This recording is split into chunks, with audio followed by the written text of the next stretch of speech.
I was so excited. I forgot to take off the overlay. Buffalo, are you ready? I mean, come on now.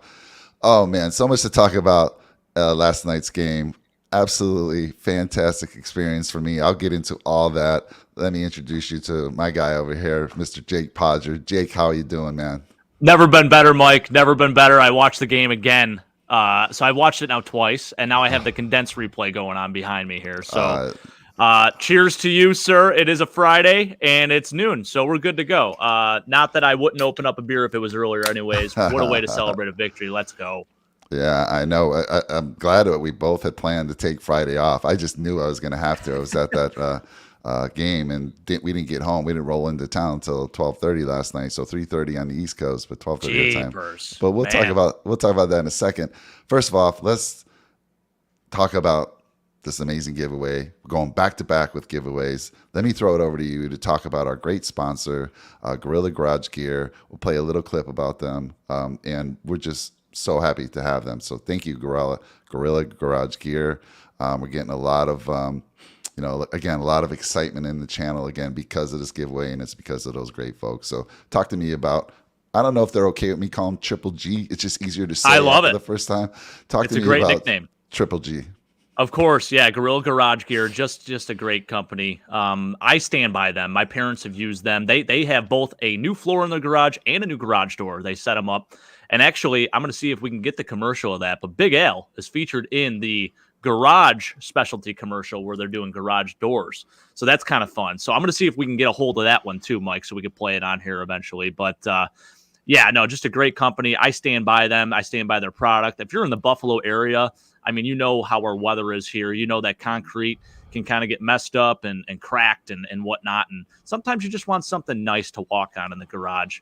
So one of the things that they really do and they stand by is just putting that nice epoxy on the floor and making sure, guaranteeing that you have a nice surface and it looks good. The presentation is just so crisp. And not only that, like I mentioned, they do garage doors, they do cabinetry, they do a little bit of everything. So if you need help with storage in your garage too, I mean, it's just the perfect thing. So for me, I think the storage is huge because I am a straight up Polak. I am super Polish, and I love collecting trinkets and just different things, and there's not a whole lot of space to put it. As you can tell behind me, I mean, look at all this. You can only imagine what my garage looks like, so I'm going to need to put some different shelving units and whatnot eventually in my garage, and I would definitely benefit from doing some of that. So Gorilla Garage Gear, thank you again. Appreciate you, Joe. You do amazing work, and thank you so much for sponsoring this giveaway. I also didn't mention too, Mike, with the giveaway, so we're giving away 2 free Bills tickets to this Sunday night game against the Packers. Well, on top of that, Gorilla Garage actually has their own lot right by the stadium, just off of Josh Allen Street and Abbott Road there. So, and it is literally called Josh Allen Street now. There's a picture of Josh Allen hurdling the sign now. You can't miss it. It's right by the stadium. They have their own lot. They have a truck parked out in front. If you drive past there right now, you'll see it. So they actually are sponsoring the parking as well. So you get free admission as far as parking goes, and of course for the game. So it's just a great thing. Yeah, it's an awesome. Like I said, a couple of years ago, we were looking to do that to our floors, and we didn't find someone as solid as Triple G there. And so many people are spending time in the garage, whether you're a car person or not, or just extending that to be. I have 2 TVs in my garage too, Mike. A lot of folks hang out for their sporting events in there. They invite over the neighborhood. I mean, not only does it protect the floor, like you said, it just looks incredible. So let's play a little clip on them. And I love this little commercial. So let's go. Nothing beats a Gorilla Garage floor, the ultimate floor coating system. Our secret ingredient, a slow cure solid epoxy mortar used to repair and prime the surface. Then we grind it, vac it, coat, color, scrape, and seal it. And with dozens of colors to choose from, your Gorilla Garage floor is the toughest on the market. Visit GorillaGarageGear.com or call 715-6927. Go Gorilla! I love that every time I watch that. So thank you again, Gorilla Garage Gear. We greatly appreciate it, and so do the members of the channel. I mean, we're going to be sending somebody to a great game. Aaron Rodgers, one of the best. So, man, any other thoughts there?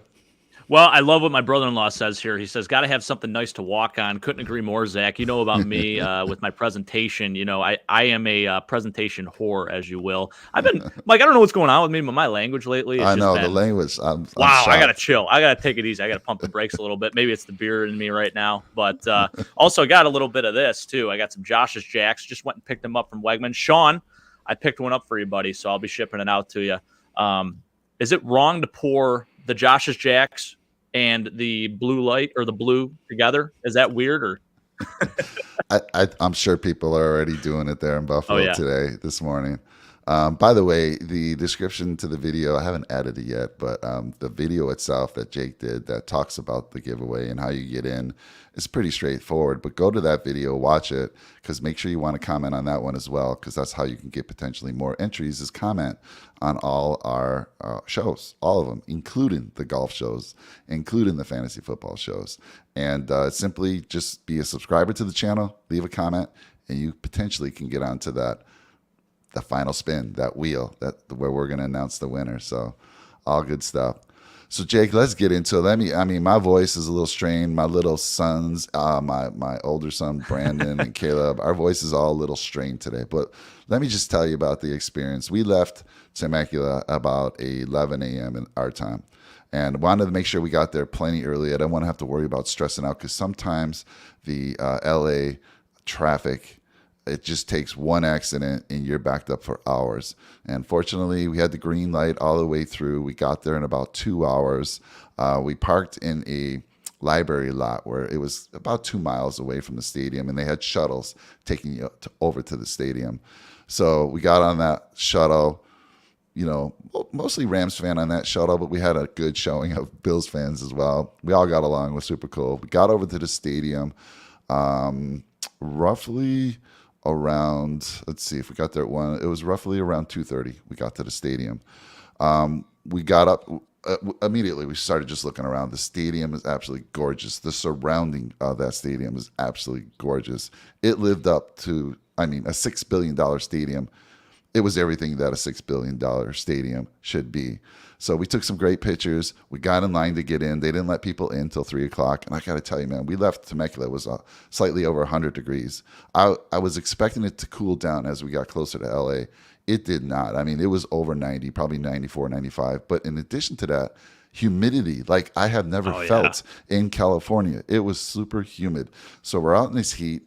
We had a little bit of covering as we're waiting to get in. We were one of the first 5 in line to get into the stadium, at least in our section. Yeah. And they made us wait a little bit.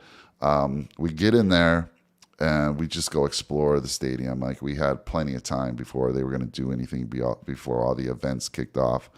And, my son, Brandon, was like, Dad, that place, comparing it to Highmark. Now, don't get us wrong. Highmark is a old stadium and they're building a new one.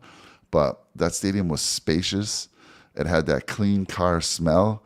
No matter what time, whenever we got up, if we had to get up to go to the restroom or get drinks or whatever, it just didn't feel crowded at all. And that stadium was packed.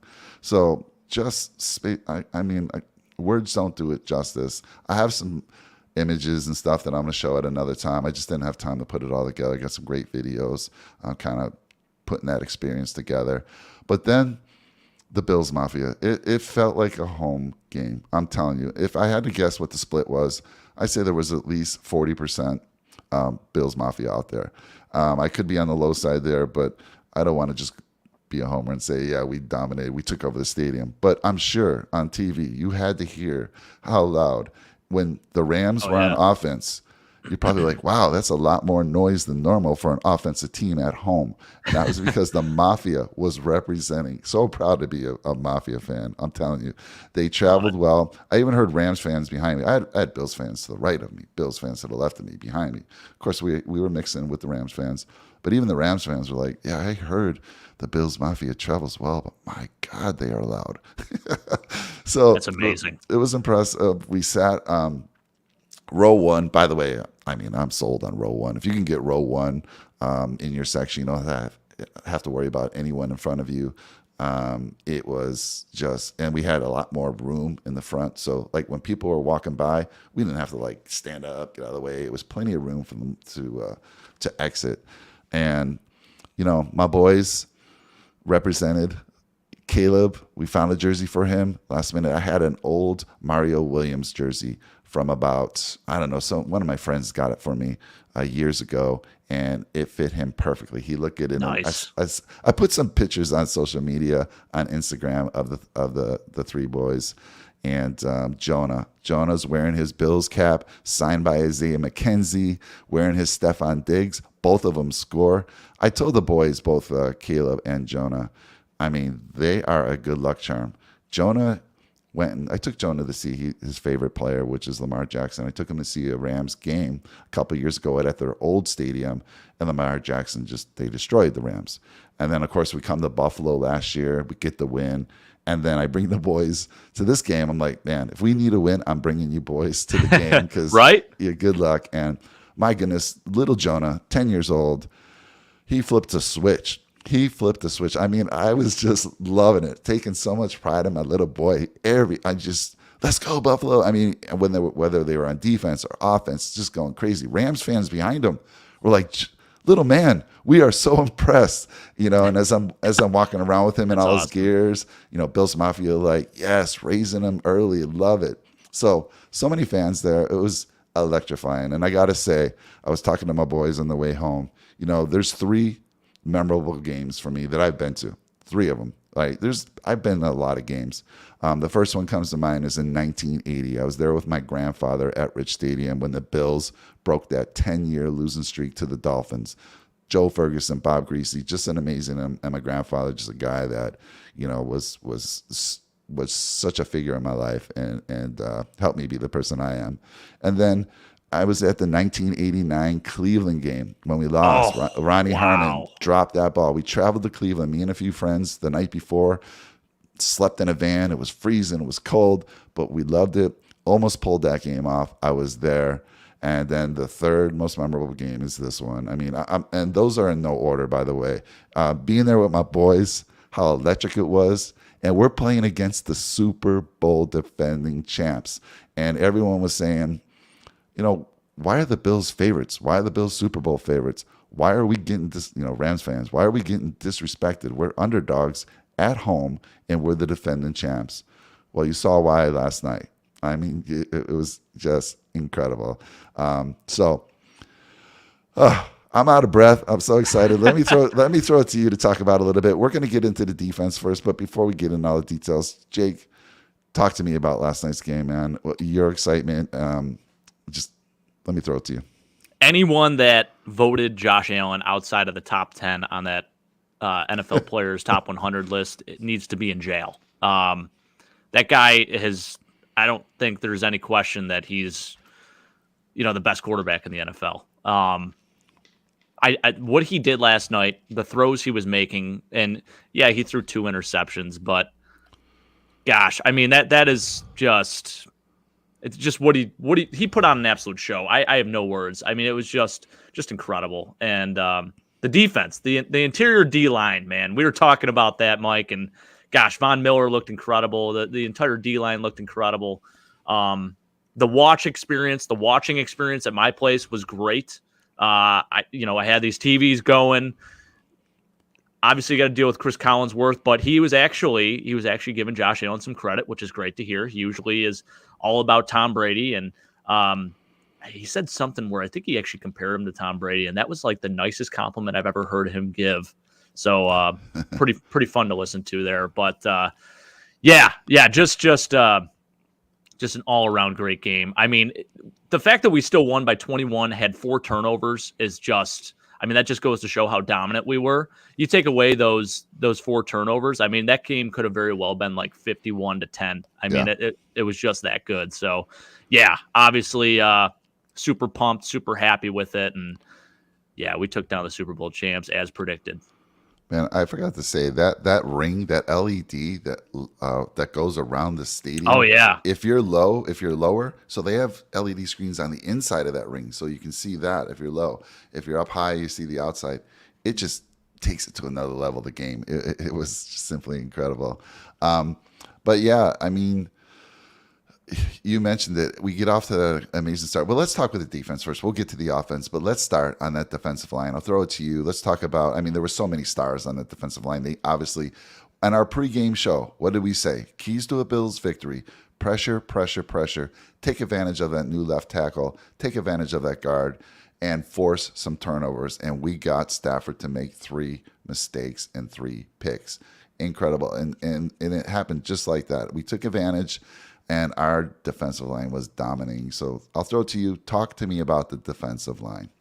Well, to start off, I mean, Ed Oliver was dominating right from the get-go. I think Coleman Shelton was just seeing stars or whatever it was, but man, he was really struggling, and Ed Oliver was just unbelievable. He was great. And then he went down with an injury, and it definitely concerned me a little bit, but tell you what, you know who stepped up and actually played probably the best game on the interior all day? Jordan Phillips, man. I mean, the energy that man brings, I don't know if you saw it, a couple plays, he's just absolutely burying these old linemen. I mean, the bull rush, just that guy he looks like the player he was when he was in Buffalo in 2019 or 2020 was it? Yeah, 2019. Man, yes. He is on a vengeance tour right now. I know in Arizona he didn't do a whole lot. I think he had like 2 sacks or something all during the entirety of his time there, but he looked so freaking good yesterday. He is an A+ tier as far as, you know, how he played yesterday. I mean, it was just that great. And Von Miller against his former team, I mean, can't get much better than it. He was all over. There was no chance that anyone could stop him. He was getting to Josh. He was getting to Matt Stafford all day. You know, it's just fantastic. I think across the board, that entire defensive line played incredible. And I will say this. So at first, I thought AJ Epinesa and Boogie Basham started off a little slow, but the second half for both of those guys was fantastic. And even Greg Rousseau, he registered a stack. And trying to think of anyone else that really stuck out. Daquan Jones had a really nice game too. I mean, I don't think you could say anything bad about any defensive lineman last night. They were just awesome. Awesome. Yeah. I thought Von Miller, I was just laughing. He was like getting to Stafford, and he was like saying some things to Stafford, like, hey, Matt, good to see you again, man. Good to see you. Yeah, right. But yeah, the whole defensive line, just Boogie Basham made a great play. He got a sack. It was Stafford scrambling, and he ran him down and got him out for a loss, counted as a sack, and he made that amazing play, tip ball, interception. Russo got a sack as well. Like you said, Jordan Phillips had 2, I believe. Epinesa had 1.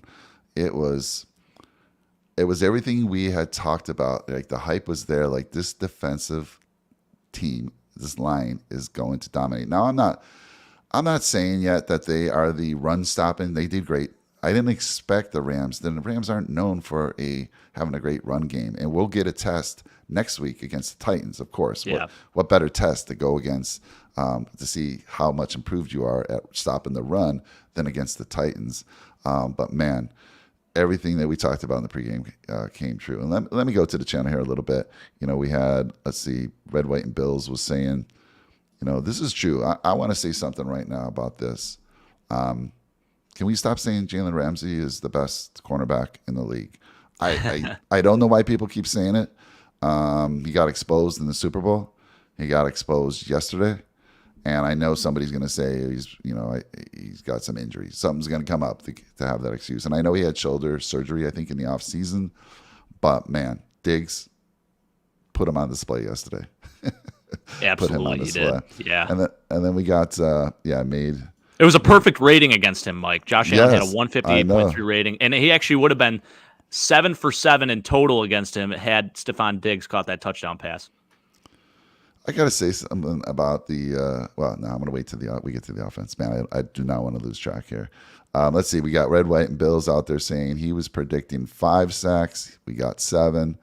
And then let's see. Did I miss anyone out there? Good to see everybody. Tom, good to see you. Tom was mad last time. I guess he got to the show late. This time he did not. You're right at the beginning pretty much, Tom. So good to see you out there. Good to see Zach. Good to see Big L. Big L said he was at that 1989 game. I did not know that.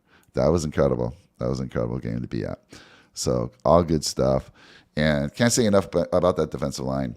If we see the play. And again, I don't know what the latest. I did hear that Oliver was in a boot afterwards. I don't know if anyone's gotten any injuries, and I haven't had a chance. I mean, I went to bed at 2:30. I got home at 12:30. Got ready for the show. I watched the game again, and went to bed. And I'm glad you texted me, said, "Can we push it an hour?" I'm like, "Oh my God, I need that extra hour."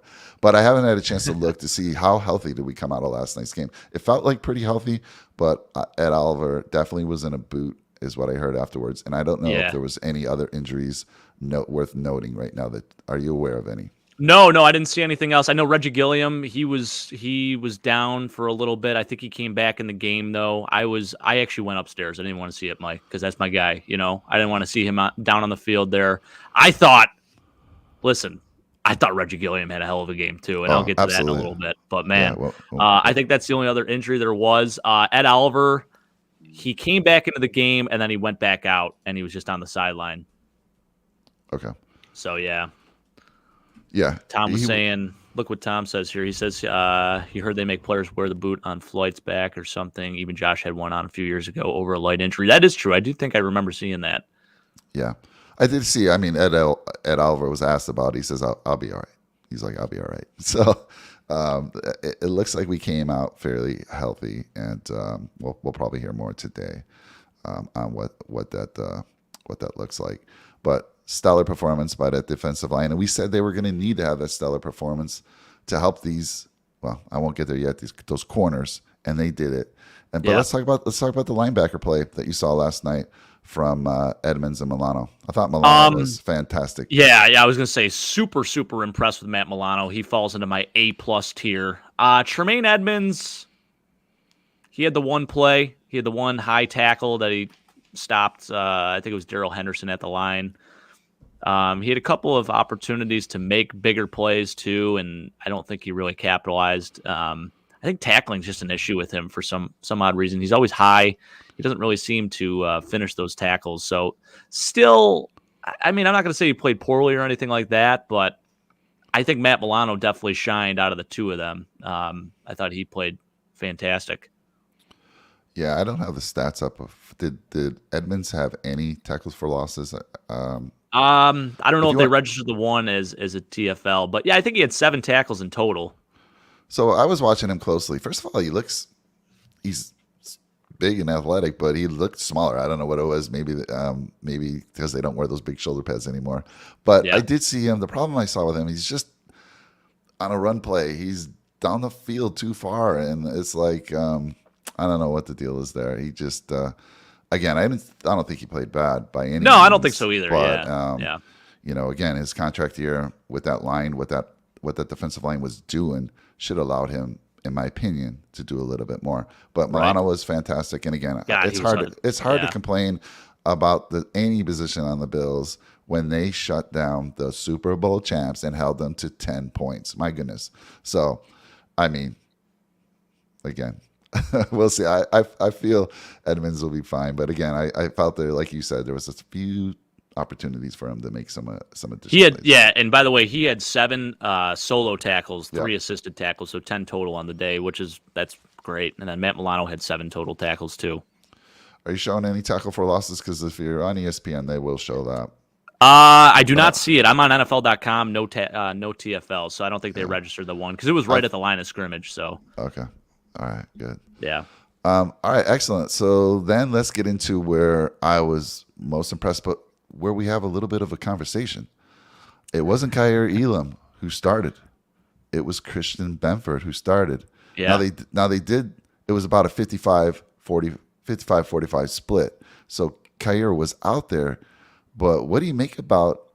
I think when we had the show, our show with Sean not that long ago, I asked him, is it Benford or Kaiir starting? And the fact that the fact that I can even ask you that makes me feel really good about these young corners that we had. And he's like, if Kaiir doesn't start, then, it's a fail. Basically, it's a fail because this is a first rounder getting beaten out by a 6th rounder. So talk to me about that. Talk to me about your thoughts on that. They had mentioned they were going to rotate him, but I did not expect Benford to start.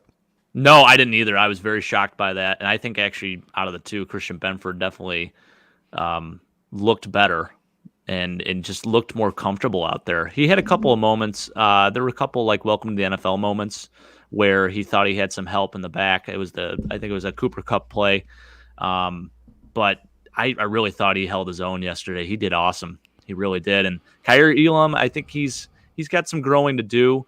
I'm not too concerned just yet. I know it's a 6th-round pick that technically got the start over him, and that should be concerning, definitely. But boy, what a treasure to have 2 guys that could potentially be starters and just obviously more depth. So, I think I didn't think Kyer did a whole lot yesterday, but he didn't really make any negatives. And then in terms of how Christian Benford played, man, he had a 6th-round pick out of Villanova. Are you kidding me? Like he looked like an NFL player. Yeah, he was definitely game ready. And so right now, if he continues that play, we talked about Shakir maybe being the steal of the draft, and he was inactive, which surprised me a little bit. But yeah, all good when you have these many, when you have such good depth, that is, that's going to happen. But I thought Crowder did a great job. We'll talk about special teams in a bit. But I will say this, Tom. Tom has a question. He says, I don't know if you get to this kind of topic, but have you guys heard about anything about OBJ? I'm going to tell you something very strange to me last night. Now, OBJ was part of that Super Bowl team. They had him up on the ring. Hey, Rams fans, blah, blah, blah. And some of the Rams, I could hear them like, aren't you the guy wanting to go to the Bills right now? So yeah, right. It's kind of weird that they used him. But yeah, his face was on that big screen, kind of, right as they were about to reveal the, the banner. I thought that was interesting. But yeah, it's still out there, and we can talk about that. We should probably talk about it now because I always say we'll talk about it later, and I forget. Yeah, right. So, there's a mixed bag. I think we did a poll on our channel. Most people are wanting OBJ to come to our team. I don't know. With what I saw last night, again, I've been one of those saying I don't see us needing him. But I'll ask you, Jake, what's your thoughts? I think you were okay with him coming, but let me throw it to you.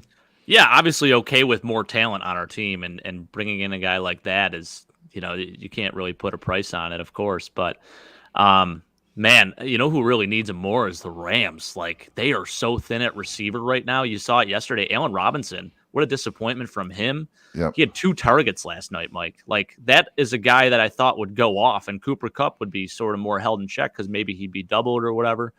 Quite the opposite. I mean, they are – Van Jefferson, of course, was out, but then you're going to rely on Ben Skoranek, who I love him. He's a grinder. That guy, That's your type of guy. That's my type of guy. Jim Rat, always shows up like just an old school grinder, but he is not the answer there. I could tell you that. So I think if anyone needs him back, it's more so the Rams. I actually feel very comfortable with our receiving core and what we demonstrated yesterday. That's with having Khalil Shakir as a healthy scratch. Yeah. So you imagine we bring him back into the lineup, we're dangerous. We're really dangerous offensively. I also don't want to really stunt that chemistry either that we have. Like, Josh looks so comfortable out there with these guys. And, Jamison Crowder, actually, I thought really did a nice job yesterday. His routes were filthy, too. I mean, he's a tremendous route runner. I think a lot of people don't understand how good of a route runner he is. Just go back and watch the tape. He runs some damn good routes, and he made some tough catches, too. Very reliable. He's almost, a lot of people saying he's Cole Beasley, but faster. I 100% agree with that. Hold those thoughts. Because we're going to get to the offense. Yeah. I'm sorry. I'm getting too much into it. But, going back to the OBJ thing, I think if any team needs him out of the 2, it's the Rams. Yeah, he might be getting a call today. Absolutely. They never got rid of his locker either. They left all of his nameplate on his locker, apparently, in the locker room. Well, he's playing both sides for sure. He was hoping to get to the Bills, but he also showed up on that big screen. So, and like you said, this just kind of closes it out on the corners. The corners did a fantastic job. Yes, Cooper Kupp, again, I'm like, can nobody stop this guy? And he did what he does. Nobody could stop him last year. It looks like he's going to have another similar year to last year. But if he's the only guy in your team doing anything, we did our job. We did a fantastic job. And, I couldn't be more proud of those cornerbacks. Like we talked about going into, camp. We talked about this. This was a big fear of mine. I know yours as well. We're like, do we need to bring in a veteran? And as time went on, I got to the point where, no, I am super comfortable with this young cornerback situation. I don't need to see a veteran out there anymore. Sure, would one always help? Maybe. But these guys are bringing it. And to have that experience against the defending champions and do what they did, fantastic. So, and just remember, we're going to get Trey White back at some point in time. Oh, my God. How seriously. scary is that? Yeah. So, I want to highlight too quick, Mike. So just Yeah. highlighting on all the corners that played yesterday. Yeah. Dane Jackson played awesome. Dane, phenomenal. Great interception by him. I actually didn't think he was touched on that, by the way. I thought he was just going to take it to the house. Yeah. Great job by Dane Jackson. Christian Benford, again, played awesome. I mean, did not look like a 6th-round pick rookie at all. He held his own. Kyrie Elam, I think he's got some time. He's going to develop. He'll be all right. You know, I don't think he did anything super negative. He didn't really do anything crazy that stuck out to me either. So whatever, that's fine. I could deal with that. Taron Johnson, he got taken to town a little bit, but you're also playing against arguably the top 1 or 2 receivers in the league, you know, with Cooper Kupp. And if we have to let up 13 catches for 128 yards and a touchdown and only let that other team score 10 points every game, I'm all right with that. I mean, if someone goes off, that's okay. I guess help someone's fantasy team. Maybe we're gifting someone and helping them out. But if we only let up 10 points and we let up those numbers, I mean, that's extremely impressive. So I am totally good with it. And just kind of going back to that, Taron Johnson's still a really good corner. Yeah, he struggled a bit yesterday, but again, he's playing against one of the best of the best. So I think he'll be fine, and he'll have a rebound game next game. Yeah, I mean, Taron Johnson was covering him a lot, but it wasn't just Taron Johnson as well. They had some other corners taking him out, but Cooper Kupp is Cooper Kupp. It's kind of like, let's Jordan get his points and keep everyone else quiet, and that's exactly what it was. That's exactly what they did. I mean, he had 100 and I forget exactly 128, 13 for about 28 and a touchdown. That was more than half of what Stafford threw for. Yeah. So that's incredible. Like I said, we shut everyone else down. I'm sure they're going to be talking about Robinson, what happened there. I don't know. I mean, the corners did a fantastic job, but you know, a lot of Rams fan. I watched that Rams guy this morning that I watched his pregame show, who was talking about pump the brakes on Gabe Davis, and he also said we're going to be able to take advantage of Ken Dorsey. And to some degrees, when our pregame show, we said if things get off to a slow start, and they did. I thought the defenses had the advantage in the first half. Now, of course, I felt like our offense was better in the first half, but we gave up those two turnovers in the first half. Yeah. And that changed the game around quite a bit.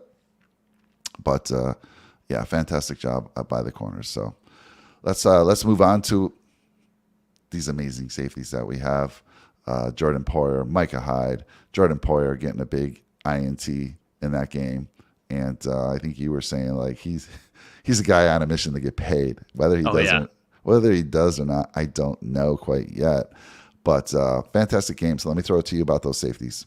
Yep. Yeah, I mean, both awesome. I mean, the only negative I saw was Micah Hyde getting run over on the one play by Darrell Henderson. But, I mean, that's going to happen from time to time. He likes to stick his nose in there, too. I give him a lot of credit. I mean, you even remember Derrick Henry a couple of years ago when he just bowled over him. At least he was willing to put his life on the line pretty much and try to make a tackle. So I love them both. Yeah, I mean, can't speak enough to the value that they bring. And Von Miller even said in his post-game press conference, he said, thank God we have those guys because they make our job so much easier up front because you have the faith, that those guys are just going to be there and be able to make a play and capitalize. So again, it happened last night, and Jordan Poyer, I had him getting an interception, Mike, and he certainly did not disappoint. Yeah, I was actually surprised on the Cooper Kupp touchdown. It was Jordan who was left to guard him. Oh yeah, right. I was surprised that they didn't have a corner on him as well. But whatever defensive scheme they were playing, it was what a toe tap too by Cooper Kupp. Yeah, way to keep his body in, man. Yeah, it was great. So all around, fantastic showing by the defense. And again, it's one game. It was a game. I know when we did our prediction, our schedule prediction, you had them winning that game. I had them losing, and that was because that was before I locked in tickets. Once I locked in tickets with my boys, you're like, no way. I'm like, no way. And then I got to redeem myself on Sean's show, Red, White, and Bills, by the way. Always good to see you out there supporting us, Sean. So if you're new to the channel, and I forget to say this all the time, if you're new to the channel, please like, comment, and most importantly, drop a nickel on that subscribe button for us. This is how we grow the channel. This is how we get sponsors wanting to work with us. This is how we're able to give back to you. So we appreciate it. But Sean, check out his show. He did a nice pregame and postgame wrap up as well. But absolutely fantastic. And Henderson's a pretty big guy. And if you got a nice little full head of steam going into Micah Hyde, who's not the biggest guy, he took him on. Yes, he got knocked back a little bit. But hey, the fact that you got in there and gave it a shot was amazing. That speaks volumes to me. Yeah. And, I'm actually curious too. Another point. I wonder what the Rams' average starting field position was, because we put our defense into some tough spots with all those fumbles and stupid turnovers. I really do wonder. I feel like they were starting at least at their own 40 every single time they possessed the ball, and we just shut them down every damn time, Mike. Well, on the turnovers, yes, and of course, we'll talk about special teams.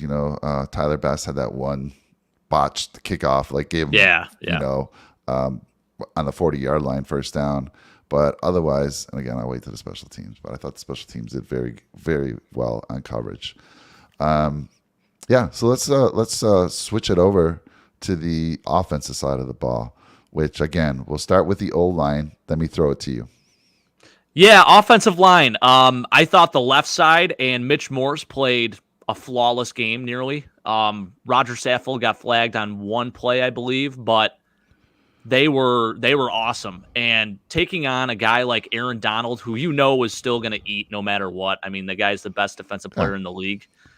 He did have one sack last night, but I thought they did awesome. Now, the right side, I thought struggled a little bit. I thought Ryan Bates had a tough day. Spencer Brown definitely looked like he was still either injured or just not really in playing shape, whatever it was. I thought he struggled a little bit. He had a couple nice plays too, though. I will say across the board, I thought they played, as a unit. I would say it was like a B to B plus performance. But that left side is so damn good. Holy cow. I am so impressed with them. What an upgrade at left guard with Roger Saffold, man. That is, that was a steal for the Bills to get him. I'm pumped to have him. I think he's awesome. And Mitch Morse, arguably one of the best centers in the league, and then Deion Dawkins, of course, doing his thing. So, yeah, notoriously with the Bills, the right side of the line has always struggled a little bit more. I thought Ryan Bates definitely had his moments where he struggled, but he came back and he rebounded okay. And I think across the board, like I said, the offensive line played pretty well. Yeah, Aaron Donald had a sack against Bates. And, again, like you said, I don't care who you are. I don't care how good you are. You're going to get beat by Aaron Donald at some point. And for him to only get that, the one sack, that's fantastic. And again, Bates is just a guy that we started towards the end of the season last year. And of course, it's funny because the two most inexperienced guys are on that right side, Spencer Brown. That's another thing you can talk about. I know Spencer Brown coming off that back surgery, whatever it was, and he didn't get the reps that Questenberry was getting. So a lot of us thought Questenberry would start, but it was Spencer Brown out there. And again, for his first game back, thought he did pretty well. I thought the pass protection for Josh was pretty good. Later in the game, it got better. I thought early on it was, they were struggling a little bit. They gave up a couple sacks. But, man, once the second half started, I thought they were just rock solid. It helps having a guy like Josh Allen who can extend plays, and he did that a couple times. But overall, I'm with you. I'd give him I don't know what you gave him, but I'm going to give them a B. I'm going to give them B for now. I like it. I thought they opened up holes that left side with Saffold. Dude, from the view that we had, we were able to see these holes developing. Oh, yeah. Just beautiful, beautiful, beautiful. So we're looking forward to more of that. We said in our pregame show, I didn't expect the Bills to run the ball very well against the likes of Bobby Wagner and Aaron Donald, but they definitely were going to give it a shot, and they did. And I thought there were, in many cases, they were successful, especially on the left side, like you talked about. And we're going to see more. We're going to see more of that. Absolutely, we went toe to toe with some of their studs: Aaron Donald, Bobby Wagner, Jalen Ramsey. I thought we did an amazing job against those guys, all three of them. Really, I think for the most part we held all of them in check. Obviously they'll make a play here and there. Aaron Donald had the sack, like I said. Bobby Wagner had He had a nice tackle after a big block against him. And Jalen Ramsey, he didn't really play a great game at all, but he's still Jalen Ramsey, of course. So I think for the most part, talking about the Rams superstars who they had, I think for the most part, from a defensive side, we showed up and we did our part. Yeah, Sean gives them an A rating. So again, like I said, it's hard to say anything negative about them. Now, the thing that I really liked as well, and we talked about this, we were going to see two tight end sets, and we did. They brought in two tight ends. Sweeney was in there. Obviously, I'm sorry, the name's escaping me. Who's the Quentin Morris? Quentin Morris was inactive for the game, but they did bring in two tight ends. They definitely tried to run the ball like we knew they would, and like I said, I'm going to talk about my guy in a little bit because I think I'm going to be getting a dinner at Bar Bill. Sorry, later after the season, but we'll talk about that. Yeah, you might be right. But tight ends were kind of quiet. Let me throw it over to you. I mean, they were out there, they were blocking. And I think Knox had, I don't know, if one catch maybe? One for two? 5. 1 for 5. And again, it was tough. It was the game plan. They didn't really throw to him that much. I mean, if you're not targeted, you catch the targets that are thrown your way, and he did. So, again, they were just out there, two tight end sets a lot, blocking, and did a great job. It was nice to see that. It was nice to see that, this is what they thought they were going to do, and they absolutely did it. So, not much to talk about tight ends. Anything you want to share on just them? The blocking. I was very impressed. Dawson Knox is an underrated blocker. I mean, he did an awesome job. I think there were a couple run plays where he was a lead blocker, him and Reggie Gilliam. And the athleticism for him to get outside like that and make the block that's something that really, I think, goes unnoticed. Not with me, of course. I love that stuff. But I thought they both played well, and that was their role last night, and they did a great job. Yeah. Now let's head on over to the wide receiver group here. And it was Davis, Diggs, McKenzie got the start in the slot, but we saw plenty of Crowder as well. Let me throw it to you to talk about them first. Absolutely. First off, shout out to Kyle Scudder. Thank you for joining us. I don't know if he's in Spain now. So he came back, Mike. He currently lives in Spain, but he's from Fredonia, which is not too far outside of Buffalo, like a half hour, 45 minutes outside of Buffalo. Okay. Huge Bills fan. I think he actually won one of the score prediction contests last year for the Amazon gift card, I believe. Yeah. But yeah, no, shout out to Kyle. Thank you for joining us. It's probably like 7:00 there right now. So thank you, man. Yes, Jamison Crowder. Let's go back to that. I was talking about him a little bit. We'll start with him and work our way up, I guess, right? So Jamison Crowder, a guy that was slept on a little bit, I think, a guy that was sort of almost written off, one would say, with the emergence of Khalil Shakir and Isaiah McKenzie. Yeah. That's sort of a guy that got lost in the mix there. He played an excellent game. Again, like I was saying, his route running was awesome. He caught every pass thrown his way. Minus there was the interception, but that wasn't his fault. It was a dig route, and it should have been thrown like 2 seconds earlier. Had it been, it would have been a completion. There's no doubt in my mind. So yeah, Jamison Crowder did awesome. I mean, statistically, you're not going to see anything crazy there. It was 3 for 28, but he caught everything thrown his way. He ran great routes. He was reliable. I think he caught 2 third down passes. So that's really all you can ask for. So I think moving forward, he'll probably be in the lineup, and he was also returning punts, and I thought did a good job with that too. He didn't drop any, and just did what he had to do. So that was great. Isaiah McKenzie, there was only one negative I could really see, and that was just that first interception that Josh threw was not Josh's fault at all. It went right through Isaiah's hands. You just got to catch that ball. And outside of that, I mean, he caught a nice touchdown pass. And I love to see, this is a point my buddy Ian brought up yesterday when we were watching the game. He said, what was great to watch is just when players would make mistakes, like Isaiah McKenzie or even Spencer Brown on a couple of the plays, they would come back and they would make a really good play after the fact. So that was awesome. Just having the short-term memory on their side and being able to capitalize and make do and make good on what they did wrong, so that was great. So Isaiah McKenzie, yeah, I mean, he had 2 for 19 and a touchdown, which whatever. He caught a nice touchdown pass, and it was right in front of you guys, wasn't it, Mike?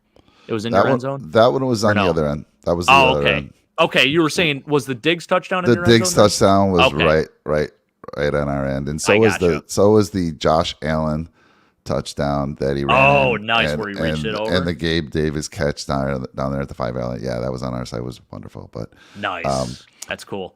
yeah, so let me just, before I forget some of these points, I know you talked about Crowder. Crowder looked quick out there. He was running routes. He looked fantastic, in my opinion. You're right. You know, they were like talking about trading this guy, or, you know, is he even gonna, you know, get in? And of course, he's a vet. He's a veteran, and he's damn good. And what was nice is not only was he good hands out there, because I got to tell you something, Jake. And I know you've seen it in person, but when you're at a game, you have a perfect view of Josh Allen just dropping back, and you see all that's happening, because you don't always see that on the TV. Yeah. But when you're back and you're seeing it all develop, the fastballs that Josh Allen throws, like the darts he throws, I don't have words for it. It's unbelievable. From his release to the time that ball gets to someone, man, you better be on your A game. And of course, I can forgive McKenzie. It was a fastball. Yes, you got to catch that. Right. You got to catch that. And I think McKenzie will do that going forward. But these are fastballs these are 100-mile-an-hour plus fastballs in baseball. And these guys were catching them. And, of course, the more you work with Josh Allen, the more you're going to get comfortable with it. So, McKenzie came back. I loved it, like you said. And that was great to see them go back to him as well. And then Crowder on the returns, on the kickoff returns. It's just nice having someone back there on the punt returns. You don't have to worry. He's going to catch the ball. He's going to secure it. We don't need you to make, like I was saying, I think we were talking about this on a previous show. If you make a great play, if you're able to get a nice return every now and then, fantastic. But just get the ball back in our offense's hand and let us go to town. I don't care if it's at the 10-yard line. We saw that. He caught the ball, fair catch at the 10-yard line, Bills go down. And they just drove. 89-yard drive. Yeah. Exactly. So anyhow, I think that covers the slots. And then, sorry, I don't know. I forget where you were with Gabe Davis. No, I was just going to get right into the playmakers, baby. So you ahead. teed me up. That's perfect. Yeah. Shout out to Ken Dorsey. I think we can put the talk of being nervous and worried about his play calling 100%. Just throw that out the window, because, God, I mean, he was one of my MVPs of last night. Just the way he called plays was awesome. He did such a great job, and to make a debut like that, I mean, it is so exciting. The weapons that we have, and to be able to use them the way that, kind of however he wants it's just awesome. Yeah. So right off the get-go, I mean, that first drive, I mean, very high percentage passes by Josh, quick fastballs to these receivers. They're catching everything thrown their way. Started the game off with 10 straight completions, and then that Gabe Davis touchdown. Man, I mean, that was a thing of beauty right there. He was running wide open. And what a play call. What a play call. What a play call. I got to say, I was trying to take some footage at the game, and I have my phone up here, right? And I got it on when that play happened. But the funny thing is, as soon as I see Gabe Davis get wide open, I get so excited that I'm like, the phone drops. You dropped your phone. And I'm like, they scored a touchdown, so I lose the footage because I'm like, oh my God, he's wide open. I'm jumping up, and what a play. Fantastic play. That was awesome. What a great way to sell it, too. I mean, Josh really did a nice job on that. And then Gabe just running wide open, just catches a touchdown pass.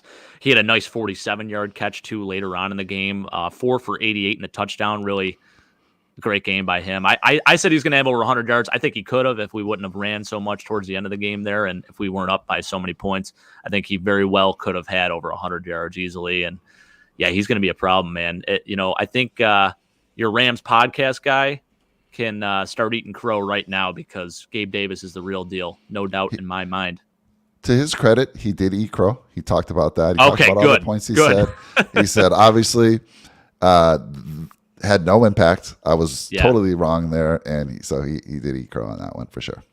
Yeah. Yeah. Well, that's good. That's definitely a good thing. So Gabe Davis, like I said, I mean, he is the real deal. There's no doubt. And then Stephon Diggs. Last year, I was listening to WGR pregame, and last year, I know his numbers went down a little bit. Still had a great year. Over 100 catches, 1,200 yards, 10 touchdowns. Phenomenal year. But, his average catches and yards per game, I think he averaged 6 for 71 last year, and the year before it was like 8 for 95. So a little bit of a down, he went down a little bit in terms of production. But yesterday, right off the get-go, I mean, he catches the first pass. He catches like 3 or 4 on the first drive alone. And that 53-yard touchdown pass, that was a thing of beauty to him. And for him to just get wide open like that on Jalen Ramsey, I mean, that's just, and I love it too, because he was talking to Jalen a little bit and getting in his head. So that was great to see. Stephon Diggs just balled out last night, 8 for $122 and a touchdown. Obviously a top 5 receiver in the league, and he showed why. And man, he won that matchup big time against Jalen Ramsey. I think it was 3 catches for 84 yards and a touchdown, and it could have been 2 touchdowns had he caught the one on that Tim Tebow fake quarterback draw pass that we had in the end zone there. Yeah. That catch by Diggs, that was on our side, and it was actually a phenomenal catch by Diggs because he got tangled up with his feet. He starts falling, right? Yeah, and to be able to still concentrate and secure the ball was a thing of beauty. Yes, he had I mean, Josh just had to get the ball out there, and he did. But when he fell, I mean, he could have easily lost concentration and easily dropped that ball. But it was fantastic, and I would love to be a fly in that helmet, just listening into the things he was probably saying to Jalen Ramsey. Again, I said it earlier. Can we stop saying Jalen Ramsey's the best cornerback in the league? I mean, come on now. He's been exposed a few times. And Diggs did what Diggs did. The back shoulder throw and catch. Oh yeah. Fantastic. Wow. The other thing, too, it was nice to see. Remember last year, it kind of felt like we weren't going deep enough. I don't know why. Yeah. It just felt like last year we weren't. Week 1, and we're going deep. We went deep on the Gabe Davis first one. We went Gabe Davis again, Steph Diggs. It was nice to see Josh throwing that long ball. If you got an arm like that, let's use it. And they did Absolutely. They did it in the 13-second game, and it just rolled over. And I hope to see more of that, more bigger plays. Just incredible. Can't say enough about those receivers. Played a great game, Mike. Yeah, I mean, the chemistry's there, and I loved it. I love the play calling again. I mean, a lot of short, quick, high percentage throws, and then you hit them with the long ball. You get Gabe Davis on the baited play action there, the bootleg out. I love what they did with Josh. A lot of getting outside of the pocket where he's comfortable, throwing on the run like that. I love that they got him comfortable really early, and it just carried on throughout the entire game. So yeah, just as far as receivers go, I mean, A+ performance across the board. There was only that one negative, and it was just the drop by Isaiah McKenzie, but got over it, made up for it, caught a touchdown pass. So no big deal. Yeah, we'll talk about Josh in a second, but he really took it personal after that pick that he threw. Oh, yeah. In the second quarter. And from that point on, man, he was like, it ain't going to happen again. Right. So let's talk about, before we get into the running backs, let's talk about our guy, Reggie Gilliam. Because we always seem to forget about talking about that fullback, and he had a fantastic game, again, in the blocking schemes. I'll throw it to you because he's one of your favorites. So I said he was going to have 1 fullback assist, meaning he would be a lead blocker for a touchdown, which is the fullback assist is a made up stat. But in terms of his lead blocking yesterday, I know he didn't block for a rushing touchdown by a running back or anything like that, but he was unbelievable. I mean, he was getting outside. He made a lot of those big runs happen. He was on all day yesterday, and he's so athletic too. He was in motion a couple times too, Mike. I mean, the way that they can use him on the field is really special because he can not only block, but he can catch passes. He can run it if you need him to.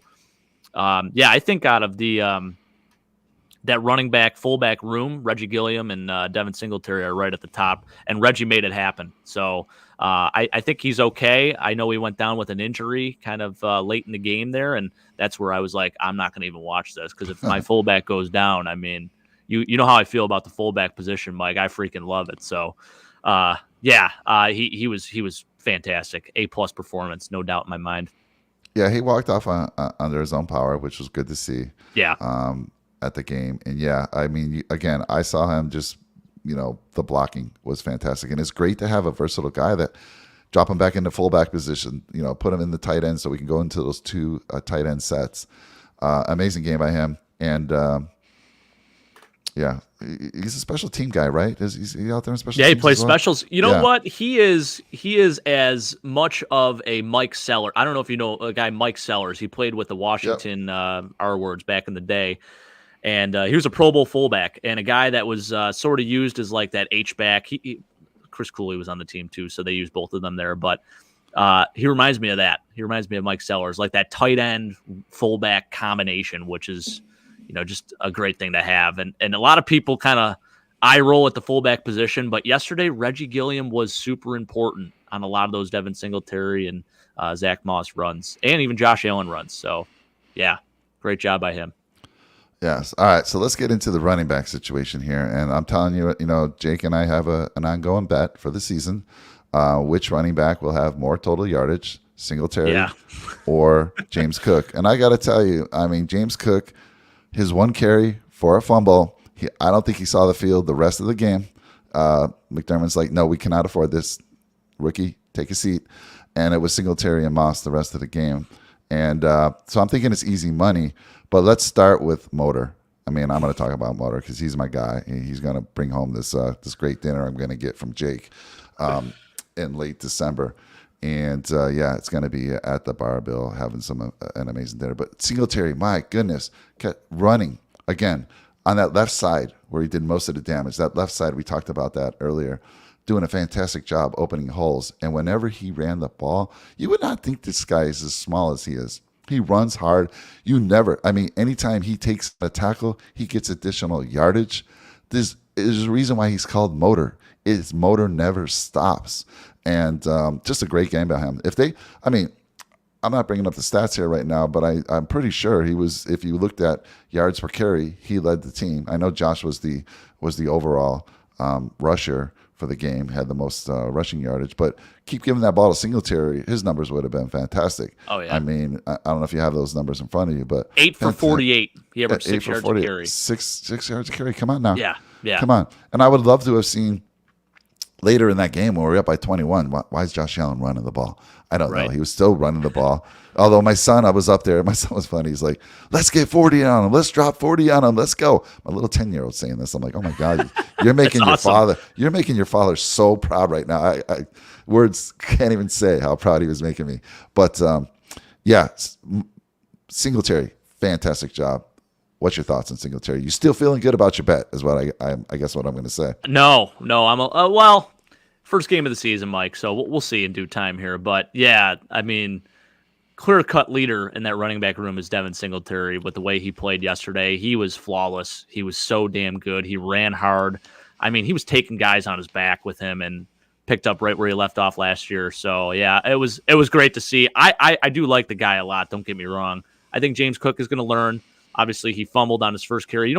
I was actually saying this big game. I said, you know who else fumbled on their first carry in recent memory that turned out to have a monster day, but obviously didn't happen for James Cook. But I was mentioning Kareem Hunt did the same thing. Never fumbled in college. First carry in the NFL, he fumbles, and then he goes off that game against the Pats, I think it was. But so hopefully he can turn into that, not off the field, of course, but on the field. That would be a great thing. But I think he'll learn his lesson. And they're going to get him involved. He did come back in a couple times. They didn't use him or anything like that, but he was in on some passing formations and whatnot. But yeah, I thought out of all the running backs, Devin Singletary stole the show and didn't do anything crazy statistically, but his play in general spoke volumes to me. And yeah, he's definitely one of the guys that I would give a game ball to. Yeah, 6 yards a carry is nothing to sneeze at. So yeah, I thought Zach Moss played pretty well up until the fumble. So to me, James Cook is like, all right, if Zach Moss fumbled, that might get Cook on the field more. And I think you're right. It's game one. Let's give him a break. But still, how much McDermott values not turning the ball over.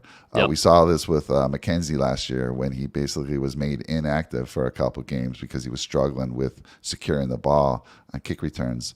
So I'm telling you, we'll see. Moss ran hard, which he was running extremely hard. He caught 6 balls. Fantastic job. Yeah. I said earlier, like we talked, like Moss can catch the ball out of the backfield, and he showed that with 6 catches. I forget what the yardage was, 6 for 20. It was like 21 yards. Yeah, it wasn't a lot, but still, the fact he ran hard. I thought he looked definitely quicker than last year, and I expect to see more of that. And yeah, James Cook will get in there. We need him to get in there. We need him to show that Not necessarily the running. It was a shame to me that they didn't bring him in for a few passes, like get the ball in his hands, Right, out of the backfield, right? Because that's where we had talked about him really shining was his pass catching ability, and we didn't get to see that. I'm sure we'll see it soon, but it just didn't happen last night. So right now, Singletary, definitely big edge. And we'll be keeping track of that all year for that amazing dinner bet that Jake and I have. What type of wings are you going to get? You're going to go that Cajun honey butter barbecue this time? I'm going to try. I tried your recommendation last time and I loved it. So I'll try your other recommendation now. And of course, I'll get some classics as well. You got to go with the mediums. Yeah, absolutely. All right, let's bring it home with special teams. So for me, I had to look up this guy. I'm like, who is our punter again? Because we didn't we didn't punt the ball again. I'm like, what the hell is his name? I know he held Sam Martin. Sam Martin. He held. No problems with the kicking game. No problems with holding. Punter, who needs a punter? So here we go. Game 1, we didn't punt the ball. The only time we turned the ball over is because of our mistakes. Right. I thought the coverage on kickoffs was fantastic. We were pinning them mostly inside the 25 whenever they did decide to return it. And I think that third quarter where we had to kick off to them, we were at 10-10. That was going to decide the game for me, that we had to get a stop there. We kicked off. The guy decided to bring it out. We got him at the 10-yard line and then just shut him down, got the ball back, and the rest was history from that point on. But I thought special teams did a fantastic job in coverage. Tyler Bass with that one, I don't know what the heck happened on a kickoff when it went out of bounds and they gave the ball. After we had just scored, you can't do that. You just can't give a team that starting field position. But otherwise, I thought they did a solid job. And again, it's funny. I had to look up. I literally, when the show started just a while ago, I'm like, who's our punter again? I had to look up his name. This is real. I'm not joking. Let me throw it to you. Talk to me about special teams. Well, I want to say, I think the only snap I think the snap was clean, but that first initial hold, Mike, there was a little bit of it was like a little wobbly, but he got it out there and it was good. We made the extra point, so it was all good. That was on the first touchdown that we scored. So I was paying attention to that because I'm like, this is the only time this guy's going to be out on the field is when he's holding for Tyler Bass to kick a field goal or an extra point. So great stuff there.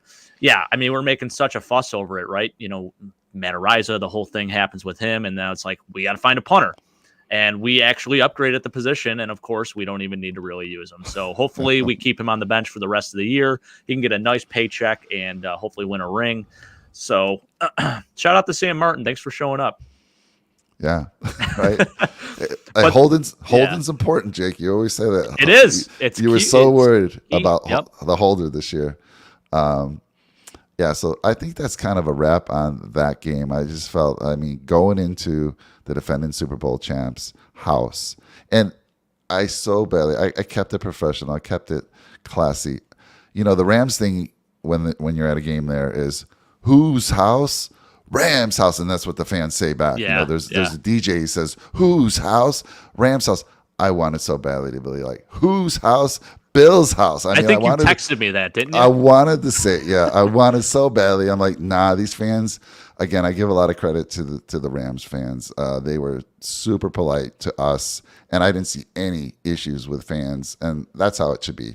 I don't care if you're coming from another team. If you want to give them some, talk back and forth a little bit, but let's be polite. There's a lot of children going to their games for the first time. Yeah. And I thought they were super classy. And again, can you imagine going to a Bills game? Let's say hopefully we win the Super Bowl. Let's say we're Super Bowl defending champs. We open up and there's 40% of the other fan base at our stadium. Gosh. You'd probably be a little irritated and maybe say some things you shouldn't to the Bills fans, but they were so classy. So I shout out to the Rams fans because they took it on the chin.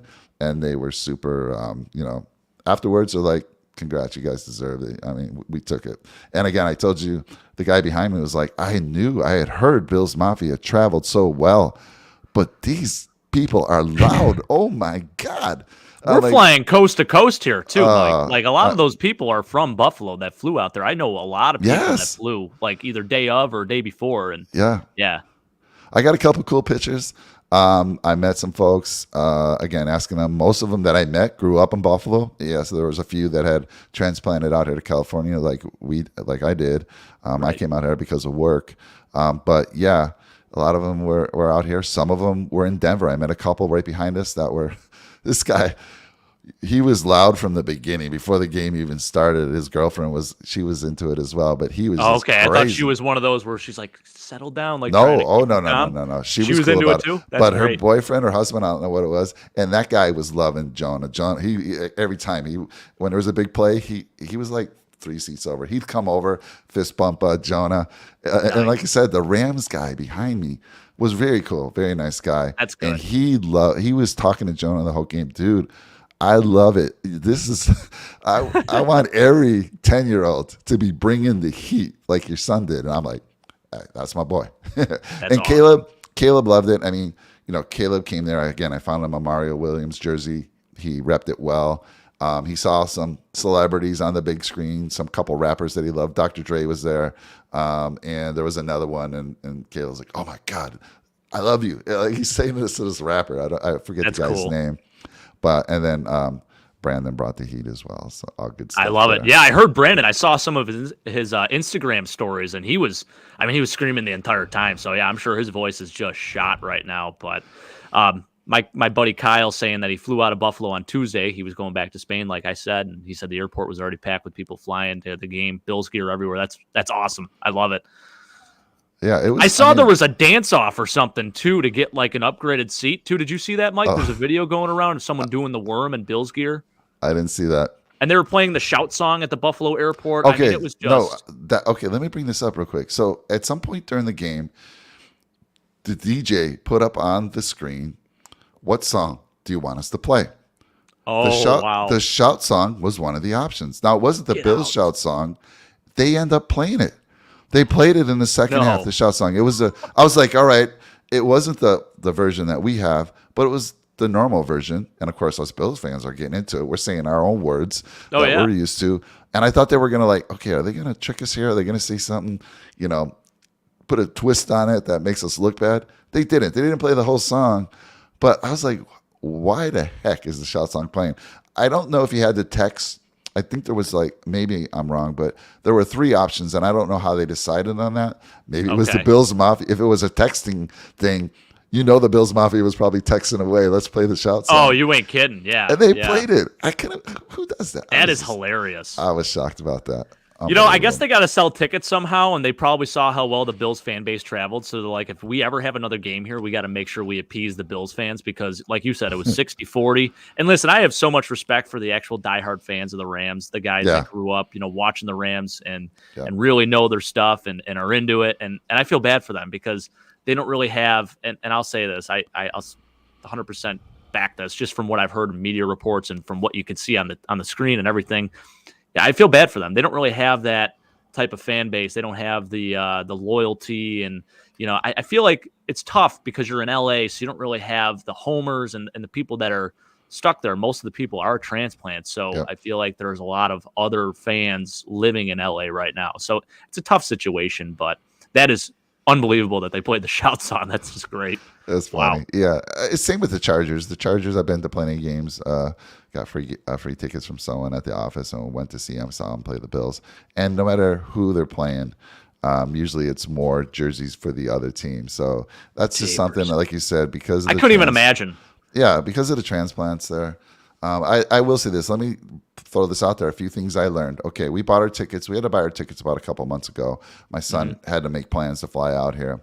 If you are going to go to a game, if you ever want to go to SoFi, I highly, highly suggest you go there. A couple of things I learned is the longer you wait, the tickets start to come down. And we saw better seats, roughly slightly lower than what we paid for. And as it got closer, within about the last week, you can find some amazing seats. So if you can wait that long, if you're in that position, definitely do that versus buying the seats up front. Because, man, everyone snags up those tickets and they put them out there for 3 times the price.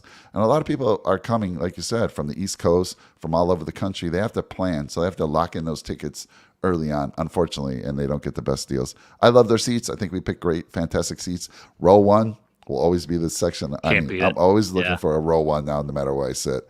Nice. But a fantastic experience. So it's nice that we have a nice rest now, like Jake. So we're gonna have our pregame show next Sunday. Yep. not this Sunday, but it's nice to have those, what is it, 10 days, 11 days to Yeah, rest it's now? 10-day rest. Yeah, that's great. Heal up from whatever injuries we did take on last night. But And if there's a guy we need, Ed Oliver, I feel like is going to be really important for that game. And listen, I know our depth is good, and Jordan Phillips played out of his mind. But just, I mean, if you have Ed Oliver, I mean, it's only going to help us, right? So it's good to be able to get him healthy, and hopefully we'll be good to go. Yeah. So we'll do our pregame show Sunday at 11 a.m. East Coast. Again, not this Sunday, following Sunday, right before that wonderful Monday night game. A little bit of a revenge game. You'll be there.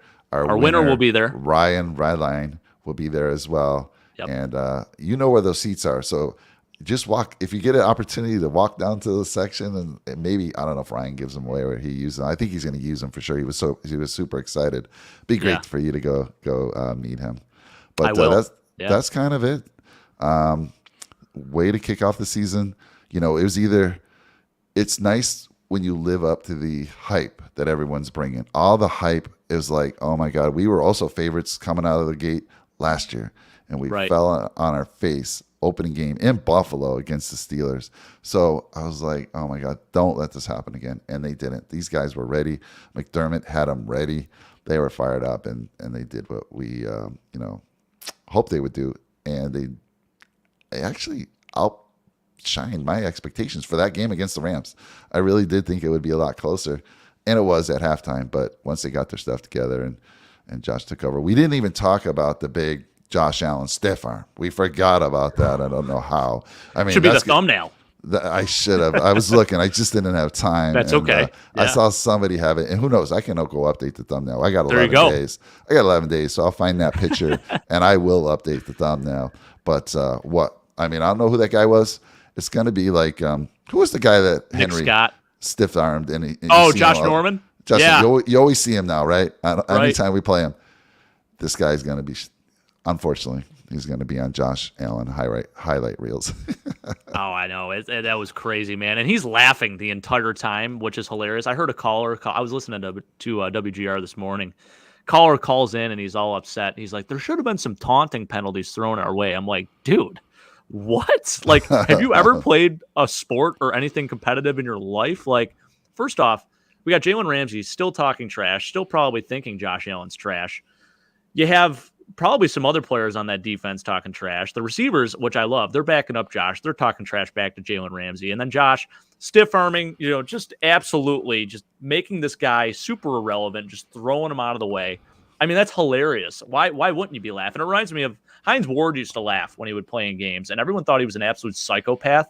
But that just shows that they're having fun out there too, Mike. So I love it. I love seeing it. And yeah, I hope he keeps it up. I mean, I don't want him to run as much this year, but watching stuff like that just brings me so much joy. So it was great to see.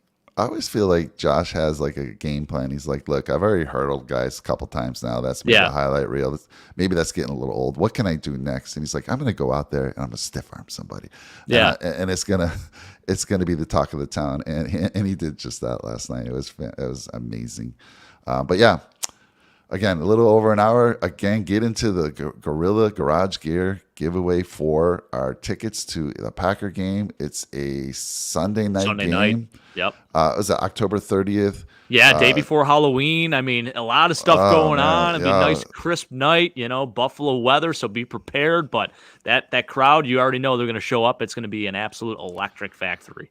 So last year, when we went to the Dolphins game on October 3rd, on actual Halloween, the weather was pretty nice, and I hope whoever goes, when you guys go there, that the weather is just the same. So that was fun. The weather held up, and it was a great game to go to. But Gorilla Garage Gear, get into this giveaway. All you got to do is leave a comment on this show, leave a comment on all our shows. And I already said this.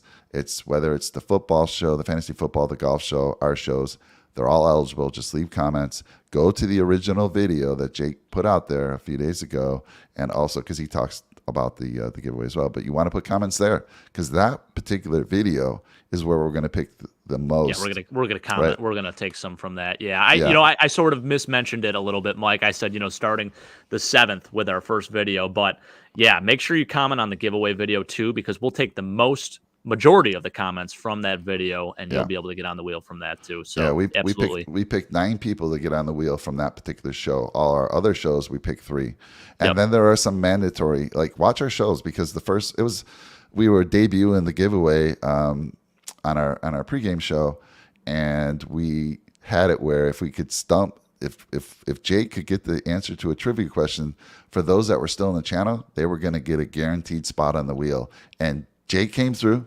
Pete Matzluz was the answer to that trivia question. We made him sweat. I doubted myself. I really did. The folks in the channel were getting worried, like, "Oh my God, did I really stay up this late?" And Jake's going to get stumped. But they hung around. They were troopers. Jake came through, and now there's at least, I want to say there's 6 or 7 people that are guaranteed to have their spot on that final wheel for the spin for the giveaway. So all good stuff. Watch us. We'll do more of that. I don't know when, but we can just do it randomly. So you definitely want to check out the show, not only for the great content, not only for the great stuff that this guy over here, Jake Podger, brings, but again, we love to give back. That's been our thing, is giving back to subscribers of our channel. We're going to keep doing that. And the more we grow this channel, the more sponsors will want to work with us. And thank you again, Gorilla Garage Gear. So that's it. Let's go. We'll see you in 10 days, Jake, or 9 days. It's a long time on our pregame show. But it's nice to relax. We got that win. And, if we had a loss, Jake, we would have been suffering for that next game. It was like, oh my God, can that next game get here so we can get that loss out of our mind? But now we can relax a little bit. Yeah. I will say, listen, there wasn't, and I know you said you were a little worried at halftime. Mike, there wasn't a minute that I was worried that entire game. With the way we were playing, we totally outplayed them in every phase of the game. Offense, defense, special teams, just across the board. There was not a moment where I was worried. I knew it was 10-10 at half, but the only reason it was 10-10 is because we turned the ball over twice in a stupid situation. If we could just get rid of that, we would have won that game by 50 points. There's no doubt in my mind. Like, that's how good we played. And the Rams, they're a good football team still. Don't get me wrong. Like, that's still a good team that we beat. I am so happy that we did win, though, because like you were saying, like, just to deal with that. And then, of course, you have everyone and their brother predicting the Bills to be the Super Bowl champions this year. So just, setting that expectation, coming right out of the get-go, coming out the gate, scoring a touchdown like that to Gabe Davis and sort of setting the tone. That was just awesome. So, yeah, I can't say enough about them. I also want to say something. So we have a Discord, guys. If you want to join, get on the Discord. Yes, it's the Nickel City that. Mafia Discord. So our guy Rick, who I love, I'm going to just bring it up because he always calls us homers and whatnot. So I'm going to address this, Rick. Listen, I love you to death. I really do. And have utmost respect for you and Chris. You guys do a great show. Check out our fantasy show, guys, because Chris and Rick will be bringing you all the hot takes and tell you who the sleepers are and who to start each week. So I know that's going to be coming up. And, especially with week 1 starting this week, definitely want to tune into their show. But I will say this, Rick and Chris have called us homers because we expect the Bills to win every game on the schedule, which is not true. We predicted a 14-3 record. I had them losing to the Ravens, which I might take back because if we do lose, I have to wear a Ravens jersey on a broadcast. So I don't want to do that. I do have a Todd Heap jersey, but I don't want to wear it. Anyways, I made mention of this. I texted a few people about this because I feel like I have some out-of-state friends, and they're listening to me talk up and down all about the Bills and saying how Josh Allen's our savior. He's our Messiah, this, that, and other. Let me play this game again. This is the 3rd time I'm playing the condensed replay. I love it. I'm always talking them up and saying how good the Bills are. Well, I just want everyone to know something, and I think as a Bills fan, you should remember this too. Just remember where we came from. Over the last 20 seasons, really up until about 2019, and 2019 wasn't even supposed to happen with a 13-3 record. I would say right up until that point, we had so many miserable moments, so many moments that just were either heartbreakers or just like this close, or it was supposed to happen, woulda, coulda, shoulda things. And I've been sending this text to everyone, Mike. I actually copied and pasted what I said in Discord to a bunch of my out-of-state friends that think I'm just a psychopath and are starting to get annoyed with the Bills fan base. And I said, listen to this. We deserve this. We deserve this more than anything. For the entirety of my life, at least, I didn't get to see those Super Bowl teams. So the entirety of my life up until 2019, which, again, like I said, probably wasn't supposed to happen. We go 13-3. That was sort of Josh's breakout season, right? Up until then, I've only known disappointment and losing. Just on a daily basis, every Sunday, you can almost expect it to happen. Just hoping for a glimpse of hope that the Bills will win. So it just never really happened, right? So I've sold my soul for this franchise. I've been watching them throughout my entire life, almost making the playoffs back in '04, losing to the Steelers, second and third stringers. And then you had a random game that I remember for whatever reason, I don't know why, in 2006, it's probably the most important game on our schedule because we finished 6-10 that year or whatever. Playing the Colts at Indianapolis. The Colts are 8-0. We have a chance to basically win our Super Bowl that year because that's the only thing we're getting even close to like sniffing a playoff berth or whatever, right? So we play the Colts. We have Anthony Thomas starting at running back. Guy runs for 109 yards, 28 carries. We're up like 16 to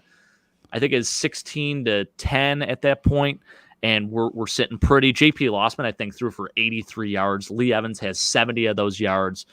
And the Colts still beat us. We lose in heartbreaking fashion, right? Then in 08, we go 4-0. Trent Edwards, he's the next Messiah. We hear all these stories about, I forget who it was. Coach for the 49ers. Oh, my gosh. I'm drawing a blank here. He passed away. Was it Walsh? Bill Walsh, thank you. Yes, Bill Walsh yeah. talking about how Trent Edwards is just a great quarterback. He's going to be really good in the league, and he's starting to kind of live up to that expectation. We go 4-0. He gets knocked out of the game by Adrian Wilson. I mean, I thought the guy was dead. I mean, he had a major concussion, and it was just tough to see. We end up going 7-9 that year. Then after that, we have another 4-0 start in 2011 with Ryan Fitzpatrick at the helm. We beat the Patriots in amazing fashion, and then we somehow end up going 6-10 that season.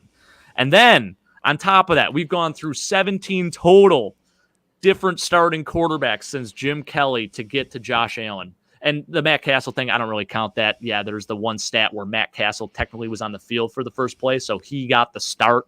He didn't really get the start that game. So I guess you could say 18 in a way. 17 quarterbacks, a playoff drought of 17 seasons, the longest in the NFL at that point.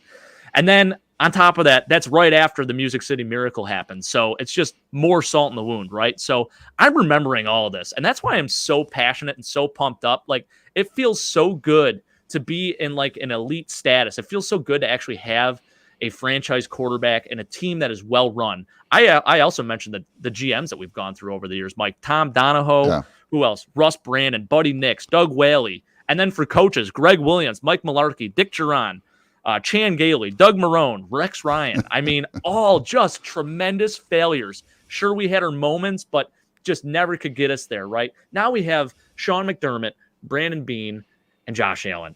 And that's just, I mean, it's just such a beautiful thing to have. So I just want everyone to remember, if anyone's trying to call us homers here, we remember where we did come from.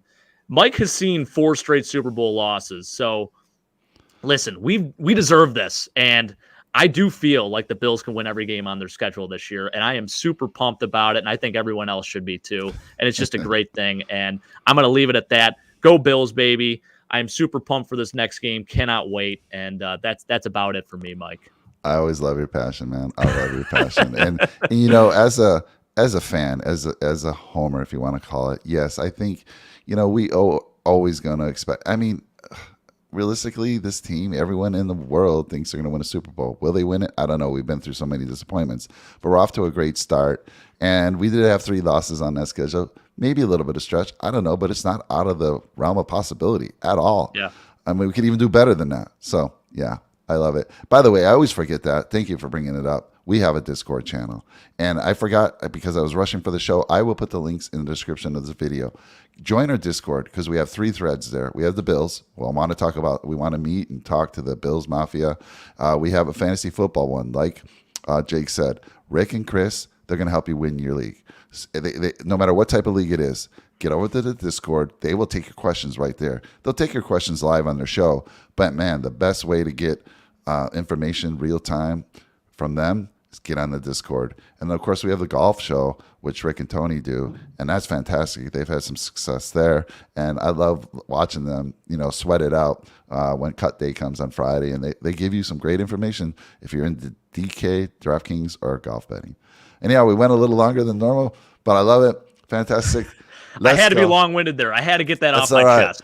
I said it last time. Buffalo, are you ready? Buffalo, are you ready? This is going to be something special. Let's go. I'll see you in 9 days, Jake. Sounds good, Mike. Hey, go Bills. Take care. Go Bills.